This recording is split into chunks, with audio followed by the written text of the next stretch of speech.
Kanchipuram వకుడా silks నాణ్యత మా ప్రాధాన్యత. మదీనాగూడ, మియాపూర్, హైదరాబాద్ లో త్వరలో శుభారంభం. ఈ మధ్య కాలంలో అసలు ఏం జరుగుతుందో, మనుషులకు అసలు ఎట్లా బిహేవ్ చేస్తున్నారో ఏందో అర్థం కాని పరిస్థితి.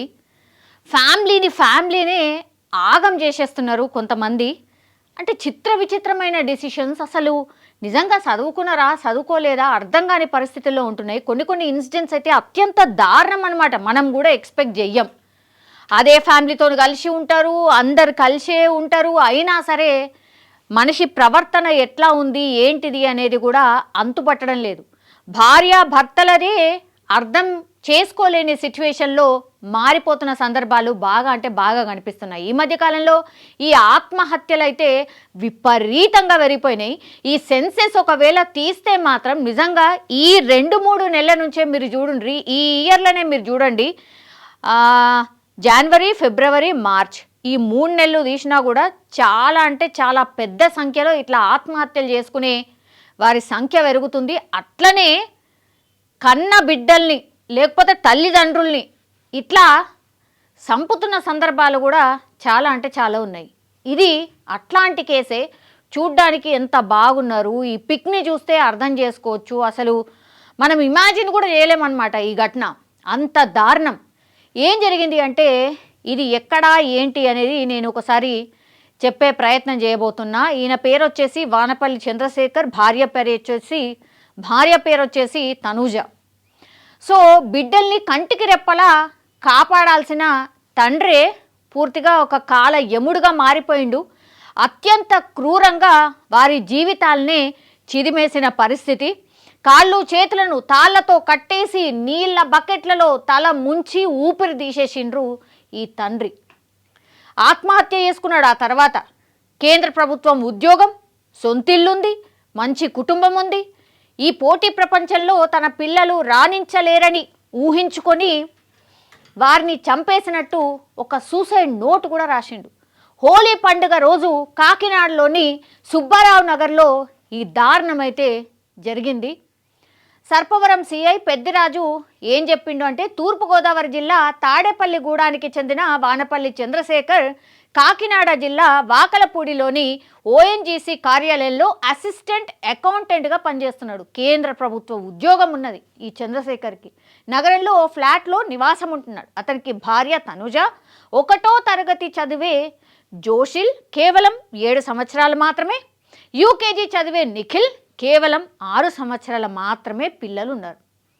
ఏంది అసలు ఎందుకు ఇట్లా చేసిండు అని అంటే, ఈ కథనం చూస్తే మాత్రం నాకైతే హోలీ సందర్భంగా చంద్రశేఖర్ శుక్రవారం భార్య పిల్లలను తీసుకొని తమ ఆఫీసులో వేడుకలకు వెళ్ళిండు. అంటే హోలీ సెలబ్రేషన్లో కూడా పార్టిసిపేట్ చేసిండు. అక్కడే ఉండాలని, పిల్లలకు యూనిఫామ్ కొలతలు తీయించడానికి టైలర్ వద్దకి వెళ్తున్నానని, 10 నిమిషాల్లో వస్తానని భార్యను అక్కడే ఉండమని చెప్పి వెళ్ళిండు. అంటే తండ్రి 2 పిల్లల్ని తీసుకొని హోలీ సెలబ్రేషన్లో ఉంటే, నేను ఇప్పుడే వస్తా, ఈ పిల్లలకు యూనిఫామ్ కొలతలు అట్లా తీయించుకొని వస్తా, గిన్నె కదా పక్కనే టైలర్ కదా, వెళ్ళేసి వస్తా అని భార్యకి చెప్పిండు. చెప్పి 10 నిమిషాల్లో వస్తానని చెప్పి వెళ్ళిండు. ఎంతసేపటికి భర్త రాకపోవడం, ఫోన్ చేసినా ఆయన లిఫ్ట్ చేయకపోవడంతో తనుజ తోటి ఉద్యోగులతో కలిసి ఇంటికి వెళ్ళింది. కిటికీలోంచి చూస్తే, వాళ్ళ ఇంటికి వెళితే ఆ ఇంట్లో కిటికీలోంచి చూస్తే భర్త ఫ్యాన్కి ఉరేసుకొని ఉన్నాడు. బలవంతంగా తలుపులు తెరిచి చూస్తే పిల్లలిద్దరూ కాళ్ళు చేతులకు కట్లతో నిండా నీళ్లు ఉన్న బకెట్లలో తలలు మునిగిపోయి ఉన్నాయి. బలవంతంగా తలుపులు తెరిచి చూస్తే ఏం కనిపించింది? భర్తనేమో ఫ్యాన్కి ఉరేసుకొని కిటికీలోంచి చూస్తే కనిపిస్తున్నాడు. పిల్లలు ఏ పొజిషన్లో ఉన్నారంటే, ఒకరు 6 సంవత్సరాలు, ఒకరు 7 సంవత్సరాలు మాత్రమే. వాళ్ళు ఏ పొజిషన్లో ఉన్నారంటే, కాళ్ళు చేతులకు తాళ్ళు కట్టేసి ఉన్నాయి, నిండా నీళ్లున్న బకెట్లో వాళ్ళిద్దరు తలలున్నాయి. ఎంత దారుణం ఇది! అసలు ఎవరైనా కన్న తండ్రి ఇట్లా ఆలోచిస్తాడా? గింత ఘోరమా? పిల్లల్ని చంపాలని, అది కూడా పసిపిల్లలు, వాళ్ళకి అసలు ఏం తెలుసు? తండ్రితోని రండిరా అంటే తండ్రితోని వెళ్ళిండు. ఎవరెవరితో కాదు, ఎవరో అన్నోనో ఎవరో అనుకుంటే కాదు, పోనీ ఎవరో అంకులో తెలిసిన వాళ్ళు అంటే అట్లా కూడా వెళ్ళిపోతారు. ఆ పిల్లలకు అసలు ఏమీ తెలియదు. కానీ కన్న తండ్రి ఇంటికి తీసుకొని పోయిండు. 6-7 సంవత్సరాల పిల్లల్ని ఫుల్గా నీళ్లు నింపిన బకెట్లా కాళ్ళు చేతులు పూర్తిగా కట్టేసిండు. ఎందుకంటే వాళ్ళ తలల్ని మొత్తంగా బకెట్లా ముంచిండు. అంటే వాళ్ళు బయటికి రాకుండా ఊపిరి ఆడకుండా అట్లనే నీళ్ళలో ఉండిపోయి చనిపోయేలాగా చేసిండు. డెఫినెట్లీ అదంతా చేసి పిల్లలు చనిపోయినరు అని తెలిసినాకనే ఊరేసుకొని ఉంటాడు. ఊరేసుకొని ఎందుకు, నువ్వే చావచ్చు కదా, పిల్లల్ని ఎందుకు చంపుడు? ఏంది రీజన్ అంటే ఒక్కసారిగా ఆ ఇన్సిడెంట్ చూసిన తర్వాత ఏమైపోతుంది తనుజ వాళ్ళ భార్య? కుప్పకూలిపోవడం తప్పించి ఇంకా ఏం చేయగలుగుతుంది? 2 పిల్లలు లేరు, భర్తనేమో ఊరేసుకొని కనిపిస్తున్నాడు. ప్రస్తుత పోటీ ప్రపంచంలో తన పిల్లలు పోటీ పడలేకపోతున్నారు. వారికి అసలు భవిష్యత్తు లేదు. అందుకే 2 పిల్లలను చంపి తాను కూడా చనిపోతున్నాను అని చంద్రకిషోర్ సూసైడ్ నోట్లో రాసినట్టు పోలీసులు చెప్తున్నారు. అసలు 6-7 సంవత్సరాల పిల్లలు, వాళ్ళకేం తెలుసు? అసలు ఇంటి పరిసర ప్రాంతాలో లేకపోతే ఆ పక్కింటోళ్ళు ఎదురుంటోళ్ళో కూడా పూర్తిగా అర్థం కాని పరిస్థితి. స్కూల్లో టీచర్ ఏవైతే పాఠాలు చెప్తుందో, వాళ్ళ దోస్తులు ఏదైతే ఆడుకునేటోళ్ళు ఉంటారో, అమ్మ పెడితే కానీ తినని పరిస్థితుల్లో ఉంటారో, వాళ్ళట పోటీ ప్రపంచంలో వాళ్ళు కాంపిటీట్ కాలేకపోతారు, వాళ్ళకి ఆ కెపాసిటీ లేదు, అందుకని నేను ఇట్లా చంపేస్తున్నా అని రాసిండు. అసలు ఈ మనిషేనా? ఏం చదివిండు? కేంద్ర ప్రభుత్వం ఉద్యోగం అట. ఎన్నో పోటీ పరీక్షలు అవన్నీ రాసిన తర్వాతనే కదా కేంద్ర ప్రభుత్వ ఉద్యోగం వచ్చుంటుంది. ఏం చదివిండు? అసలు ఏం అర్థమైంది?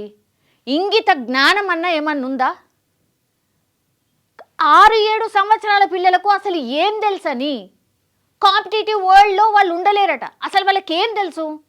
జస్ట్ ఏబిసిడీలో లేకపోతే చిన్న చిన్న వర్డ్స్ గవ్వి నేర్చుకొని ఉంటారు. అసలు ఎన్ని సబ్జెక్టులో తెలియదు, లోకమేందో తెలియదు, ఏమంటే ఏం కూడా తెలియదు. అట్లాంటి వాళ్ళకట పోటీ ప్రపంచంలో వాళ్ళు బతకలేరనట. ఈయన ముందే అనుకొని ముందే ఊహించుకోనట పిల్లల్ని చంపిండట, ఈయన చనిపోయిండట.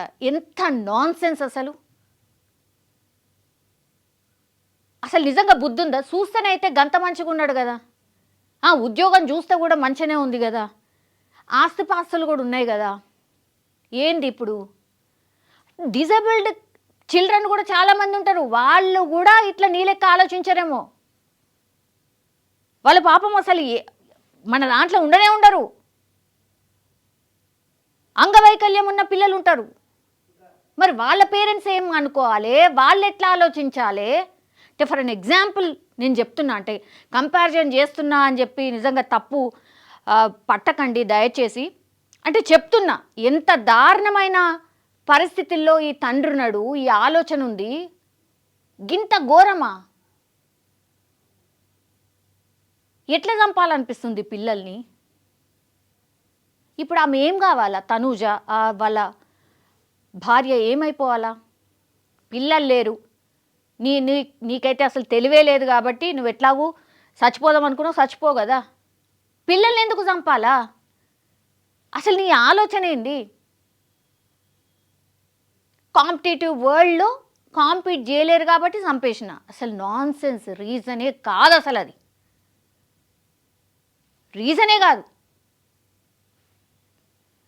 ఆ నోట్ను స్వాధీనం చేసుకున్నారు. తన తమ్ముడికి ఆర్థిక ఇబ్బందులు ఏవీ లేవు, ఆస్తులు ఉన్నాయని, ఆత్మహత్య చేసుకునేంత పిరికివాడు కాదని మృతుడు సోదరుడు చెప్తున్నాడట. అసలు నిజంగానే ఆయన మానసిక పరిస్థితి మంచిగుందా? నాకు బేసికల్ డౌట్ వస్తుంది. అసలు ఈయనను చూసిన తర్వాత కేంద్ర ప్రభుత్వ ఉద్యోగం ఎట్లొచ్చింది అసలు ఈయనకి? ఇప్పుడు చెప్పాలి, తనూజ మాత్రమే చెప్పగలుగుతుంది. నిజంగా ఈయన మానసిక పరిస్థితి బాగుందా? ఆల్ ఆఫ్ సడన్ అయితే డెఫినెట్లీ ఈయన ఇట్లా సూసైడ్ చేసుకోడు, పిల్లల్ని చంపడు. ఆయన ఆలోచన ధోరణి ఏంది? బాగానే ఉంటుండా? ఆస్తులు ఉన్నాయి, ఉద్యోగం ఉంది, అన్నీ ఉన్నాయి, ఇంత మంచిగా బంగారం లాంటి కుటుంబం ఉన్నది, మొత్తం చిన్నాభిన్నం చేసేసిండు. దీని మీద నిజంగా అన్ని కోణాల్లో ఇన్వెస్టిగేషన్ నడవాల్సిందే. మా తమ్ముడు మంచోడు అని సోదరు చెప్తున్నాడు. ఏం మంచోడు? పిల్లల్ని చంపినోడు మంచోడు అవుతాడా? ఎట్లా చెప్తారు? పోటీ ప్రపంచంలో కాంపిటీట్ కాలేకపోతున్నారని చంపిన అంటుండు. మీకైనా వీళ్ళ సోదరుడికే అడుగుతున్నా, పోలీసులకు స్టేట్మెంట్ ఇచ్చిండు. నిజంగా మీ గుండె మీద చేసుకొని చెప్పండి, నిజంగా కాంపిటేటివ్ వరల్డ్లో ఆ ఇద్దరు చిన్నారులట వాళ్ళు ఇమడలేరు, వాళ్ళు కాంపిటేట్ కాలేరు కాబట్టి నేను చంపేసిన అని నోట్లో రాసిండు. నిజంగా మీకు తమ్ముడు అవుతాడా అన్న అవుతాడా తెలియదు. కరెక్ట్ చేసిండా అట్లా పిల్లల్ని చంపడం కరెక్టా?